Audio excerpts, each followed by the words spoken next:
Reporter ചാനലിലെ മഹിളാ Congress president ആയിട്ടുള്ള മാധു സജിയുടെ ഒരു മേനോൻ വെള്ളപൂശൽ ചർച്ച കാണുകയായിരുന്നു. മേനോൻ മുഖ്യമന്ത്രിയുടെ പെട്രോൾ വിസ്മയമുണ്ടല്ലോ, പുറത്തു നിന്നപ്പോൾ ഈ അധിക നികുതി ഒഴിവാക്കി ജനങ്ങൾക്ക് നികുതി ഭാരം കുറയ്ക്കൂ എന്ന് സർക്കാരിനോട് മാധ്യമ കോലുകൾക്ക് മുന്നിൽ ക്ലാസ് എടുത്തിരുന്ന വ്യക്തി അധികാര കേന്ദ്രത്തിലെത്തിയപ്പോൾ അന്ന് തോമസ് ഐസക് പറഞ്ഞു, നികുതി കുറയ്ക്കുന്ന മണ്ടത്തരമാണ്, അതുകൊണ്ട് കുറയ്ക്കാൻ പറ്റില്ല, നിങ്ങൾ ഇന്നലകളിൽ ഇവിടെ ഉണ്ടായിരുന്നപ്പോൾ ഉണ്ടായിരുന്ന കടം വീട്ടാൻ ഞാൻ എന്ത് ചെയ്യണമെന്ന്. അതായത് ഇന്നലകളിൽ പുറത്ത് നിന്നിട്ട് ആ എല്ലില്ലാത്ത നാവ് വെച്ചിട്ട് എങ്ങനെയാണ് നമ്മുടെ നാട്ടിലെ ചില അവതാരങ്ങൾ ഉണ്ടല്ലോ, ഈ ചാനൽ അവതാരങ്ങൾ ഡയലോഗ് അടിക്കുന്നത്, അതുപോലെ തന്നെ ഡയലോഗ് അടി വിദഗ്ധനായിട്ടുള്ള മുഖ്യമന്ത്രിയെ വെള്ളപൂശാനും അദ്ദേഹത്തിന്റെ ഈ നികുതി തട്ടിപ്പിനെ ന്യായീകരിക്കാൻ വേണ്ടി നടത്തിയ ചർച്ചയിൽ അരുൺകുമാർ കൊടുത്ത ഒരു മറുപടി, അത് രാജു പി നായരുടെ വച്ച നാവ് ഇറങ്ങിപ്പോയി എന്ന് പറയേണ്ടി വരികയാണ്. ഏതൊരു സർക്കാരും വരുമ്പോൾ ആ സർക്കാരിന് ഒരു കൂളിംഗ് പീരീഡ് അല്ലെങ്കിൽ ഒരു നമ്മൾ സാധാരണ ഹണിമൂൺ പീരീഡ് എന്നൊക്കെ പറയുന്ന ഒരു സമയം കൊടുക്കാറുണ്ട്. ഈ വി ഡി സതീശൻ സർക്കാർ അധികാരത്തിലേക്ക് വന്നിട്ട് 15 ദിവസത്തിനടുത്ത് മാത്രമേ ആയിട്ടുള്ളൂ. ഹണിമൂൺ പീരീഡ് ഞങ്ങൾ തരാം. ഹണിമൂൺ പീരീഡ് തരുമ്പോഴേ നിങ്ങൾ ആ സണ്ണി ജോസഫ് നിങ്ങളുടെ KPCCയുടെ പ്രസിഡന്റ് ഹണിമൂണിന് അളിയനെ കൂടെ കൂട്ടിയത് ശരിയായില്ല. കാരണം സാധാരണ ഹണിമൂണിന് അങ്ങനെ അളിയനെ കൂട്ടാറുണ്ടോ? വരും ദിവസങ്ങളിൽ കൂടുതൽ വിവരം വരും. കേട്ടല്ലോ, ഹണിമൂൺ പീരീഡ് ആണ് സർക്കാരിന്റെ, അതിന് സമയം കൊടുക്കൂ, ബ്രീത്തിങ് സമയം കൊടുക്കൂ. ആ ഹണിമൂൺ സമയത്ത് തന്നെ അളിയനെയും കൂടി കൂട്ടി എവിടെ പോവുകയാണ്? ഹണിമൂണിന് പോവുകയാണ്. സാധാരണഗതിയിൽ ആരും ചെയ്യില്ല എന്ന രീതിയിൽ അദ്ദേഹം പറഞ്ഞ ആ വാചകവും ഒപ്പം മേനോൻ മുഖ്യമന്ത്രി ഇന്നലകളിൽ പറഞ്ഞ വാചകത്തെ എടുത്തു പറയുകയും അതിന്റെ ഉള്ളിലൂടെ ഈ ഒളിച്ചു കടത്തുമ്പോൾ മാധ്യമങ്ങളിൽ ഇന്നലെ ഇദ്ദേഹം പറഞ്ഞ കാര്യം സൗകര്യപൂർവ്വം അങ്ങ് മറന്നതിന് ശേഷം ഇന്ന് പറഞ്ഞ കാര്യങ്ങൾ എടുത്ത് ഹൈലൈറ്റ് ചെയ്ത് കാണിക്കുന്ന ആ പരിപാടി ഉണ്ടല്ലോ. കാര്യം ഈ കൊടുക്കുന്ന ആ സമ്മാനങ്ങൾ അല്ലെങ്കിൽ കൈനീട്ടി വാങ്ങുന്നതിന് നമുക്ക് നന്ദി ഉണ്ടാകണമല്ലോ. ചാനലിലെ മഹിളാ കോൺഗ്രസ് പ്രസിഡന്റ് ആയിട്ടുള്ള വ്യക്തിക്ക് ആ വ്യക്തിയോടൊരു അനുകമ്പ ഉണ്ടാവുമല്ലോ. നമ്മളൊരു ഘടകകക്ഷി പോലെ പ്രവർത്തിക്കുന്നവരാണല്ലോ. ആ രീതിയിൽ വെള്ളപൂശാൻ പരിശ്രമിച്ചതിന് കൃത്യമായിട്ടുള്ള മറുപടികൾ കൊണ്ട് അരുൺകുമാർ പൊളിച്ചടുക്കി കൈ കൊടുത്തിട്ടുണ്ട്.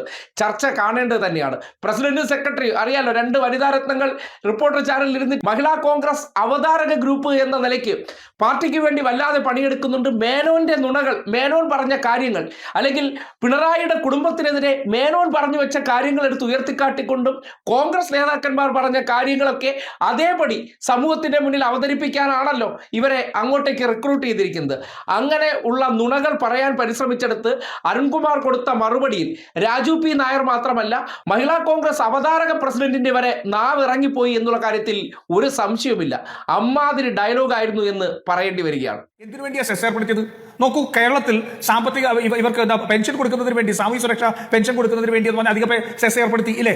3 രൂപയാണ് കേരളത്തിൽ സെസ് മാത്രമായിട്ട് പിരിക്കപ്പെടുന്നത്. ഇതിനൊക്കെ അപകടമുണ്ടായിരുന്നു. പക്ഷെ ഞാൻ ചോദിക്കുന്നത്, പഠിക്കുന്ന ഒരു മുഖ്യമന്ത്രിക്ക് പുറത്തുനിന്ന് നയപരമായ കാര്യത്തിൽ അല്ലെങ്കിൽ മറ്റുള്ളൊരു കാര്യത്തിൽ അഭിപ്രായം പറയുന്നത് പോലെ അല്ല ഒരു ധനസ്ഥിതി എന്താണെന്ന് പഠിക്കുന്നത്.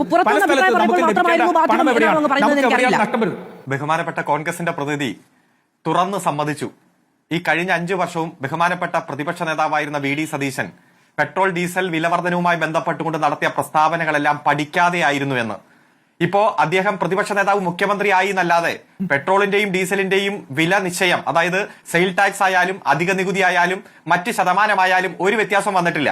നമുക്ക് എല്ലാവർക്കും അറിയാവുന്നത് പോലെ 30.8% പെട്രോളിന്റെ സ്റ്റേറ്റ് നികുതി, 1 രൂപയാണ് അഡീഷണൽ സെയിൽ ടാക്സ്, 1% സെസ്, 2 രൂപയാണ് സാമൂഹ്യ സുരക്ഷാ സെസ്. ഇതിലൊരു മാറ്റവും വന്നിട്ടില്ലല്ലോ. 4 തവണയായി 8 രൂപയോളം പെട്രോളിനും ഡീസലിനും വില വർദ്ധിച്ചു എന്നുള്ളൊരു മാറ്റം മാത്രമേ വന്നിട്ടുള്ളൂ. അപ്പൊ അത്തരത്തിൽ വില വർദ്ധിക്കുമ്പോൾ സംസ്ഥാനത്തിന് കിട്ടുന്ന അധികമായി കിട്ടുന്ന സെയിൽ ടാക്സ്, സംസ്ഥാന നികുതിയുടെയും മറ്റ് സെസ്സുകളിലും ഉണ്ടാകുന്ന വർധനവ്, ആ വർധനവിൽ കുറവ് വരുത്തണം, അധിക നികുതി കുറവ് വരുത്തണം, ടാക്സ് ടെററിസമാണ്, സംസ്ഥാനത്ത് നികുതി ഭീകരതയാണ് എന്ന് പറഞ്ഞ് സൈക്കിൾ ചവിട്ടി കന്റോൺമെന്റ് ഹൌസിൽ നിന്ന് നിയമസഭയിലെത്തി കാളവണ്ടിയിൽ ഓടിച്ചു പോകുന്ന സാഹചര്യം ഉണ്ടായി. മറ്റ് പ്രതീകാത്മകമായിട്ടുള്ള നിരവധി സമരങ്ങൾ നടത്തി. ആ സമരങ്ങൾ നടത്തിയപ്പോൾ ഉണ്ടായ സാഹചര്യം തന്നെയല്ലേ ഇപ്പോഴുള്ളത്? ഒരു ടാക്സിലും വ്യത്യാസം വന്നിട്ടില്ല, അതേ ശതമാനം തന്നെയാണ്. അപ്പൊ അന്ന് പഠിക്കാതെയാണോ അദ്ദേഹം ഇത്തരം വർത്തമാനങ്ങളൊക്കെ പറഞ്ഞത്? ഓരോ വർധനവ് വരുമ്പോഴും സംസ്ഥാനം ടാക്സ് കുറയ്ക്കണം, നികുതി ഭാരം ജനങ്ങൾക്ക് മേൽ ഏൽപ്പിക്കരുത് എന്ന് തുടർച്ചയായി നിരവധി തവണ ആവർത്തിച്ച ആ മുഖ്യമന്ത്രി, അന്നത്തെ പ്രതിപക്ഷ നേതാവ് ഇന്നത്തെ മുഖ്യമന്ത്രി പറയുന്നു അധിക നികുതി കുറയ്ക്കുന്നത് മണ്ടത്തരമാണെന്ന്. ഞങ്ങൾ അത് എന്ത് ചെയ്തു എന്നവിടെ നിൽക്കട്ടെ, ഞങ്ങൾ ചെയ്തത് മുഴുവൻ പിശകാണ്, അത് ശരിയല്ല എന്നായിരുന്നല്ലോ UDFന്റെ വാദം. ഇതെല്ലാം LDF സർക്കാർ ഓരോ കാര്യങ്ങൾ നടപ്പാക്കുമ്പോഴും, ഇപ്പൊ പെട്രോൾ ഡീസൽ വില വർധന വന്നാൽ അപ്പോൾ തന്നെ സംസ്ഥാന ടാക്സ് വെട്ടിക്കുറയ്ക്കണം എന്ന് നിരന്തരമായിട്ട് ആവശ്യപ്പെട്ടയാൾ മുഖ്യമന്ത്രിയായിട്ട് വരുമ്പോൾ ഇപ്പോഴെടുക്കുന്ന നിലപാട് എന്താണ്? കടമെടുക്കാതെ ഖജനാവ് നിറയ്ക്കുന്ന മാന്ത്രിക വിദ്യ എനിക്കറിയാം എന്ന് പറഞ്ഞ് അധികാരത്തിൽ വന്നയാൾ ആദ്യം 1800 രൂപ കടമെടുക്കുന്നു, ഇപ്പൊ 6800 രൂപ കടമെടുക്കാൻ ശ്രമിക്കുന്നു. PSC റാങ്ക് ലിസ്റ്റുകളുടെ കാലാവധി എക്സ്റ്റെൻഡ് ചെയ്യുന്നത് ഹൈക്കോടതിയുടെയും സുപ്രീം കോടതിയുടെയും വിധിക്ക് എതിരാണെന്ന് പറഞ്ഞ് അന്ന് LDF എക്സ്റ്റെൻഡ് ചെയ്യാതിരുന്നപ്പോ കളിയാക്കുകയും പ്രതീകാത്മകമായി നിരവധി സമരങ്ങൾ നടത്തി ആക്ഷേപിച്ചവർ ഭരണത്തിൽ വന്നു, എക്സ്റ്റെൻഡ് ചെയ്യുന്നു, 2-ാം ദിവസം അത് പിൻവലിക്കുന്ന സാഹചര്യം നമ്മൾ കാണുകയാണ്. അന്ന് മോടി പിടിപ്പിക്കുകയാണ്, മന്ത്രിമാരുടെ മന്ദിരത്തിൽ പണം മുടക്കിയാണെന്ന് പറഞ്ഞ് അതെല്ലാം മോടി പിടിപ്പിക്കലായവർ ഇപ്പൊ അറ്റകുറ്റപ്പണിയായിട്ട് ചുരുക്കി. എന്തേ മുഖ്യമന്ത്രി തന്നെ കന്റോൺമെന്റ് ഹൗസിൽ നിന്ന് താമസം മാറ്റാത്തത്? ക്ലിഫ് ഹൗസിൽ കോടിക്കണക്കിന് രൂപയുടെ അറ്റകുറ്റപ്പണി അഥവാ മോടി പിടിപ്പിക്കൽ നടക്കുകയാണ്. അതുപോലെ തന്നെ ഗവൺമെന്റിന്റെ തുടർച്ചയാണ്, വികസന പ്രവർത്തനങ്ങൾക്ക് തുടർച്ച വേണം എന്ന് ഇപ്പൊ പറയുന്നു. അതുകൊണ്ട് തന്നെയാ വികസന പ്രവർത്തനങ്ങൾക്ക് തുടർച്ച വേണമെന്ന് ഇപ്പൊ പറയുന്നു. ഞാൻ പറഞ്ഞ അവസാനിപ്പിക്കട്ടെ. അല്ല ഒരിടത്തൊന്നല്ല. അങ്ങേ ഈ പുട്ടിനെ പീരിടുന്നോ അല്ലെങ്കിൽ ഇടയ്ക്കിടയ്ക്ക് ചോദ്യങ്ങൾ ചോദിക്കണ്ട. നമുക്കറിയാം എന്താ നടക്കുന്നതെന്ന്. കന്റോൺമെന്റ് ഹൗസിൽ 3 ആഴ്ചയായിട്ട് താമസിക്കുന്ന ഇപ്പോഴത്തെ മുഖ്യമന്ത്രി എന്തുകൊണ്ട് ക്ലിഫ് ഹൗസിലേക്ക് മാറുന്നില്ല? അങ്ങ് പോസിറ്റീവായിട്ടൊന്ന് അന്വേഷിച്ചു നോക്ക്. ഇവിടെ കോൺഗ്രസ് പറയുന്ന വാദവും എന്റെ പറയുന്ന വാദവും തുലനം ചെയ്ത് നോക്കാതെ എന്റെ പറയുന്ന വാദത്തിലേക്ക് ഇടയ്ക്കിടയ്ക്ക് ഖണ്ഡിക്കാൻ വേണ്ടി അങ്ങ് ഇത്തരം ക്വസ്റ്റ്യൻ ചോദിക്കുകയും വേണ്ട. കാരണം മാന്യമായിട്ട് വേണം ചോദിക്കാൻ. കന്റോൺമെന്റ് ഹൗസിൽ നിന്ന് എന്തുകൊണ്ടാണ് മുഖ്യമന്ത്രി ഇതുവരെ ഒഴിയാത്തത് ഒന്ന് ചോദിച്ചു നോക്കുക കോൺഗ്രസിന്റെ പ്രതിനിധിയോട്. എന്താ അവിടെ മോടി പിടിപ്പിക്കൽ അറ്റകുറ്റപ്പണിയൊന്നും നടക്കുന്നില്ലേ? നിങ്ങൾ തന്നെയാണ് ഇത്തരത്തിലുള്ള ഗ്രാവിറ്റി കുറയ്ക്കുന്നത്. നിങ്ങളൊരു പ്രിവിലേജ് കൊടുക്കുകയാണ്. നിങ്ങൾ പറയാണ് ഒരു ബ്രീത്തിങ് ടൈം, ആ ബ്രീത്തിങ് ടൈം ഒക്കെ നിങ്ങൾ കൊടുത്തോ. ഇപ്പൊ ഡോക്ടറെ പാമ്പ് കടിച്ചു, ഞങ്ങൾ അത് ഉന്നയിക്കുന്നില്ല. അതുപോലെ രോഗി പുഴുവരിച്ചു തിരുവനന്തപുരത്ത് മെഡിക്കൽ കോളേജിൽ, ഞങ്ങൾ അത് ഉന്നയിക്കുന്നില്ല. കട്ടിലിൽ നിന്ന് വീണ് രോഗി മരിച്ചു, ഞങ്ങൾ ഉന്നയിക്കുന്നില്ല. അതുപോലെ 70-കാരിയുടെ ഞരമ്പ് മുറിച്ച് നടന്നുപോയ ആളെ കിടത്തി കൊണ്ടുപോകുന്ന സാഹചര്യം ഉണ്ടായി. എറണാകുളം മെഡിക്കൽ കോളേജിൽ ചികിത്സാ പിഴവ്, ഞങ്ങൾ പറയുന്നില്ല. ഈ വകുപ്പ് വെന്റിലേറ്ററിലാണോ അതോ മോർച്ചറിയിലാണോ എന്നാണ് ഈ കെ മുരളീധരൻ കഴിഞ്ഞ ഗവൺമെന്റിന്റെ കാലത്ത് ചോദിച്ചത്. അതുപോലെ തന്നെ അമ്പേ പരാജയം, ആരോഗ്യമന്ത്രി വട്ടപൂജ്യം എന്ന് എന്തും പത്രസമ്മേളനം നടത്തി അദ്ദേഹം തന്നെ ഇപ്പോ ആരോഗ്യമന്ത്രിയായി വന്നിരിക്കുന്നു. ഞങ്ങൾ ഉന്നയിക്കുന്നില്ല. 3 പേരെ ആന ചവിട്ടിക്കൊന്നു. ഞങ്ങൾ പറഞ്ഞോ ആന ഇറങ്ങി വന്നു, UDF വന്നപ്പോ വന്നു എന്നല്ല. അന്നും ഇത്തരം കാര്യങ്ങൾ സംഭവിച്ചപ്പോ ശവശരീരവും മൃതശരീരവും പിടിച്ചുകൊണ്ട് റോഡ് ബ്ലോക്ക് ചെയ്ത് സമരം നടത്തിയ MLA-മാർ, UDF-ന്റെ MLA-മാരെ നിരവധി നമ്മൾ കാണുന്ന സാഹചര്യം ഉണ്ടായി. അതുപോലെ എത്രയോ സാഹചര്യം. ഇപ്പൊ കേരളയിൽ മഞ്ഞക്കുറ്റി ഞങ്ങൾ ഒഴിവാക്കി, കാവിക്കുറ്റി വന്നു. 90% മണ്ണും അങ്ങ് ഇളകി മറിഞ്ഞു കിടക്കുക, ട്രെയിൻ ഓടാൻ പറ്റില്ല. 2 ആഴ്ച കൊണ്ട് 90% മണ്ണും ഉറച്ചല്ലോ. അന്ന് സ്റ്റാൻഡേർഡ് ഗേജ് ഞങ്ങൾ അനുവദിക്കില്ല എന്ന് പറഞ്ഞു. ഇപ്പൊ സ്റ്റാൻഡേർഡ് ഗേജിലൂടെ തന്നെ സാക്ഷാൽ മെട്രോമാൻ റെയിൽ കൊണ്ടുവരാൻ പോകുന്നു. അപ്പൊ UDF-ന്റെ കാലത്ത് പ്രതിപക്ഷമായി ഇരിക്കുമ്പോൾ LDF-ന്റെ കാലത്ത് പ്രതിപക്ഷമായി ഇരിക്കുമ്പോൾ ഇവരെടുത്ത നിലപാടിൽ നിന്ന് ഘടകവിരുദ്ധമായി മാറുന്നത് 2 ആഴ്ച കൊണ്ട് നമ്മൾ കാണുകയാണ്. അതിന് ഗൗരവത്തിൽ തന്നെയാണ് ജനം കാണുന്നത്. വിമർശനം ഉന്നയിക്കാനുള്ള കാര്യവുമുണ്ട്, അത് കൃത്യമാണ്. അതാണ് രാഷ്ട്രീയ പ്രതികരണം. ശരി, സെസിന്റെ കാര്യത്തിൽ അങ്ങ് സെസ് ഏർപ്പെടുത്തുന്ന സമയത്ത് അത് അബദ്ധമാകും, അപകടമാകുമെന്ന് ഞാൻ പറഞ്ഞതിനെ കൂടി അങ്ങ് കോട്ട് ചെയ്യണമെന്ന്. അപ്പോ ഇന്നിപ്പോ ഈ UDF ഹാൻഡിലുകളൊക്കെ പറയുന്നത് ശരിക്കും ആരാ പ്രതിപക്ഷം, ആരാണ് പ്രതിരോധത്തിൽ പോയത് ഈ വിലക്കയറ്റം ചർച്ചയായപ്പോൾ എന്നാണ്. ഇവിടെ ഒരു രാഷ്ട്രീയ വശമുണ്ട്. ഏതായാലും കേരളത്തിന്റെ മുഖ്യമന്ത്രി പ്രസംഗിക്കുമ്പോഴും അതുപോലെ തന്നെ ഗവർണറെ കൊണ്ട് നമ്മുടെ വായനയൊക്കെ നടത്തുമ്പോഴും കൃത്യമായിട്ട് കേന്ദ്ര ഗവൺമെന്റിനെ വിമർശിച്ചില്ല. ഈ പെട്രോൾ ഡീസൽ വിലവർദ്ധനവിൽ കേന്ദ്രത്തെ പരാമർശിക്കാതെ എങ്ങനെയാ പോകാൻ കഴിയുക? പക്ഷെ കോൺഗ്രസിന് പരാമർശിക്കാനും കഴിയില്ല. കാരണം പെട്രോൾ ഡീസലിന്റെ പൂർണ്ണ വില നിയന്ത്രണ അധികാരം അത് കേന്ദ്ര ഗവൺമെന്റിന് തന്നെയായിരുന്നു. അത് എണ്ണ കമ്പനികളെ ഏൽപ്പിച്ചത് ഇതേ കോൺഗ്രസ് ഭരിക്കുമ്പോൾ തന്നെയാണ്. ഇപ്പോ അന്താരാഷ്ട്ര വിപണിയിലെ വിലയുടെ കൂടുതൽ കുറവൊക്കെ വെച്ചുകൊണ്ട് എത്ര കൂട്ടിയാലും ഒരു ചോദ്യം ചെയ്യാൻ പറ്റാത്ത അവസ്ഥയിലേക്ക് ഇപ്പോ രാജ്യത്തിന്റെ സാഹചര്യത്തെ നയിച്ചത് അത് കോൺഗ്രസ് ആണ് അതിന് തുടക്കം കുറിച്ചത്.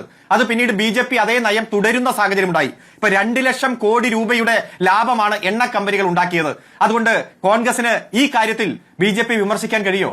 അതുകൊണ്ട് നല്ല പ്രിവിലേജ് കൊടുത്ത് നല്ല ബഹുമാനം കൊടുത്ത് BJPക്കെതിരെ ഒരക്ഷരം, കേന്ദ്ര ഗവൺമെന്റിനെതിരെ ഒരക്ഷരം ഉരിയാടാതെ മുന്നോട്ട് പോയി. അത് ഭാവിയിലും അങ്ങനെ തന്നെയായിരിക്കും. രണ്ടാമത് കേരളത്തിന്റെ കടത്തെക്കുറിച്ചൊക്കെ പറഞ്ഞു. മുൻ ധനകാര്യമന്ത്രി ഇന്ന് നിയമസഭയിൽ പ്രസ്താവിച്ചു ചില കാര്യങ്ങൾ. ഒരക്ഷരം അത് തെറ്റാണെന്ന് പറഞ്ഞോ ഭരണപക്ഷം? 102 MLA-മാർ ഒരു സൈഡിൽ ഇരിക്കുന്നുണ്ടോ? ഹിമാചൽ പ്രദേശില് ചീഫ് സെക്രട്ടറിയും DGP അടക്കമുള്ളവരുടെ 30% ശമ്പളം വെട്ടിക്കുറച്ചു കോൺഗ്രസ് ഗവൺമെന്റ്. മാസങ്ങൾ ശമ്പളം കൊടുക്കാൻ പറ്റാത്ത സാഹചര്യം.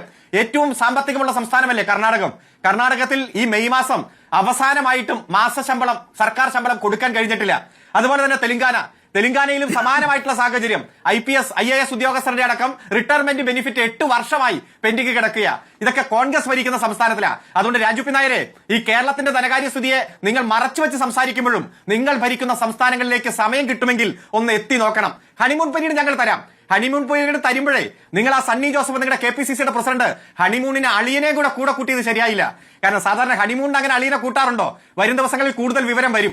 ചെലവ് ചുരുക്കലിനെ പറ്റിയൊക്കെ താങ്കൾ പറഞ്ഞല്ലോ, വാഹനത്തിന്റെ ചെലവ് ചുരുക്കലൊക്കെ ആ സ്റ്റാഫിന്റെ കണക്കും മറ്റു കണക്കൊക്കെ വരുമ്പോൾ കൃത്യമായി കേരളത്തിന് ബോധ്യപ്പെടും. ഞങ്ങളിപ്പോ അതിലേക്ക് അത്രേ പറയുന്നുള്ളൂ. പിന്നെ പ്രതിപക്ഷത്തിരിക്കുമ്പോൾ ഇത്തരം കാര്യങ്ങൾ ഒരുപാട് ഗീർവാണം വിട്ടിട്ടുണ്ട്, ഒരുപാട് ആരോപണങ്ങൾ പഠിക്കാതെ ചെയ്തിട്ടുമുണ്ട്. ഓരോ വകുപ്പെടുത്ത് പരിശോധിക്കുക. ശവശരീരവും മൃതശരീരവും പിടിച്ചുകൊണ്ട് ഇവിടെ വനത്തിന്റെ ചുറ്റുപാടുമുള്ള റോഡുകൾ ബ്ലോക്ക് ചെയ്തപ്പോ ഒറ്റമൂലി ഇല്ലെന്ന് മന്ത്രി പറയുന്ന സാഹചര്യം ഉണ്ടായില്ലേ? എത്രയോ സമാനമായിട്ടുള്ള സാഹചര്യങ്ങൾ ഉണ്ടായി. ഞാൻ സൂചിപ്പിച്ചത് ഇവിടെ പെട്രോളിന്റെയും ഡീസലിന്റെയും എല്ലാം കാര്യത്തിൽ കഴിഞ്ഞ ഗവൺമെന്റ് എടുത്ത നിലപാട് ശരിയാണ് എന്നാണ് ഇപ്പൊ കോൺഗ്രസ് പറഞ്ഞിരിക്കുന്നത്, മുഖ്യമന്ത്രി പറഞ്ഞിരിക്കുന്നത്. അങ്ങനെ പല കാര്യത്തിലും കഴിഞ്ഞ സർക്കാർ ചെയ്തത് ശരിയാണ് എന്ന് ബോധ്യപ്പെടുന്ന സാഹചര്യം വിദൂരത്തല്ല. ഈ ചർച്ചയിലും കോൺഗ്രസിന്റെ പ്രതിനിധി പറഞ്ഞത് അന്ന് ചെയ്ത അതേ രീതി തന്നെ തുടരും. ഈ മുഖ്യമന്ത്രി പല കണക്കും പറഞ്ഞു. ആ കണക്ക് യഥാർത്ഥ കണക്ക് എന്താണെന്ന് കേരളത്തിലെ ജനങ്ങൾക്കറിയാം. അന്ന് സെസ് ഏർപ്പെടുത്തുന്നതും മറ്റു തരത്തിൽ ശതമാനം വയ്ക്കുന്നതും അന്ന് സാമൂഹ്യക്ഷേമ മേഖലകളിൽ നടത്തുന്ന ഇടപെടലുമായി ബന്ധപ്പെട്ടുകൊണ്ട് തന്നെയാണ്. ഞാൻ അതിന്റെ കണക്ക് പറഞ്ഞില്ലേ, 600-ൽ നിന്ന് 2000-ആയും 32 ലക്ഷത്തിൽ നിന്ന് 62 ലക്ഷമായിട്ടും ഉയരുമ്പോ അത് കൃത്യമായി ജനങ്ങൾക്ക് കൊടുത്ത് ഒരു മാസം പോലും കുടിശ്ശിക വച്ചിട്ടല്ലല്ലോ പോയത്. ഏതെങ്കിലും ഒരു പെൻഷൻ കുടിശ്ശിക വെച്ചിട്ടാണോ പോയത്? അപ്പോ അന്നത്തെ ശരി കൃത്യമായി തന്നെ ജനങ്ങൾക്ക് ഗുണം കിട്ടാൻ വേണ്ടി തന്നെയാണ് ചെയ്തത്. പക്ഷെ അന്ന് അതിനെ വിമർശിച്ചവർ, അന്നത് തെറ്റാണെന്ന് പറഞ്ഞവർ, ജനങ്ങൾക്ക് ഇന്ന രൂപത്തിൽ ആനുകൂല്യം കൊടുക്കണമെന്ന് പറഞ്ഞ് കാളവണ്ടിയിൽ യാത്ര ചെയ്തവർ, സൈക്കിളിൽ യാത്ര ചെയ്തവർ, സ്കൂട്ടറിൽ യാത്ര ചെയ്തവർ, പല തെറ്റായ പ്രസ്താവന നടത്തിയവർ ഇപ്പൊ പറയുന്നു അന്നത്തെ ഗവൺമെന്റ് ചെയ്തൊക്കെ ശരിയായിരുന്നു. കിട്ടിയിട്ടും ഈ നികുതി കുറയ്ക്കാൻ ഇടയായിട്ടില്ല എന്നാണ്. കുറച്ചതിനെ വിമർശിക്കുകയല്ല ചെയ്ത്, കുറയ്ക്കാൻ സമ്മതിച്ചില്ല, അത് മണ്ടത്തരമാണെന്ന് പറയുക കൂടി ചെയ്തു എന്നാണ് പറയുന്നത്. അല്ല, നികുതി കുറച്ചു എന്ന് ആരും പറഞ്ഞില്ലല്ലോ. നികുതി കഴിഞ്ഞ ഗവൺമെന്റ് കുറയ്ക്കാത്തത് വലിയ അപരാധമായി പോയി എന്ന് പറഞ്ഞ് നിരന്തരം പ്രചരണം നടത്തിയവർ ഇപ്പോൾ അധികാരത്തിൽ വന്നിരിക്കുന്നു. അപ്പോൾ അവരെന്താ ചെയ്യേണ്ടത്? കഴിഞ്ഞ തവണ നികുതി കുറയ്ക്കാതിരുന്ന സമീപനം തന്നെ തുടരുക എന്ന് പറഞ്ഞാൽ അത് ശരിയെന്നല്ലേ അർത്ഥം?